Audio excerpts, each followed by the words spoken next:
Hey everyone, welcome back to Global Rights Zone. Today we're diving into a historical showdown, the League of Nations versus the United Nations. Why did one fail while the other still stands strong? From post-WWI ideals to post-WWII realism, this comparison reveals a lot about how global diplomacy evolved. So let's get into it. The League of Nations was born in 1920 after World War I, largely driven by US President Woodrow Wilson's vision. It aimed to promote peace and prevent future conflicts. But there was one big irony.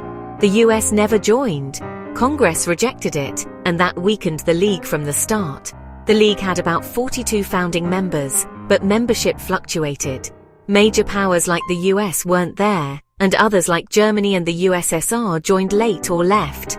The League had no real enforcement power. It could make recommendations but not enforce decisions. Sanctions rarely worked. Fast forward to 1945. After World War II, the United Nations was formed with broader support and lessons learned from the League's collapse. The UN, on the other hand, started with 51 members and now has 193.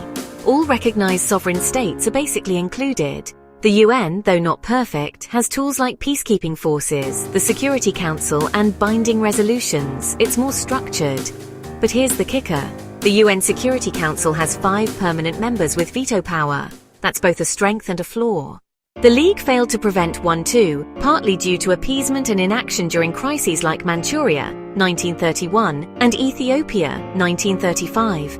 The UN has had successes: think decolonization support, global health via TU, and peacekeeping in some areas. But it's also been criticized for inaction in Rwanda, Syria, and more. So what's the difference? The UN learned from the League's mistakes: broader membership, more defined powers, and global legitimacy. But critics still ask, is the UN just a more polished version of a flawed idea? What do you think? If you found this comparison helpful, hit that like button and subscribe for more deep dives into history and politics.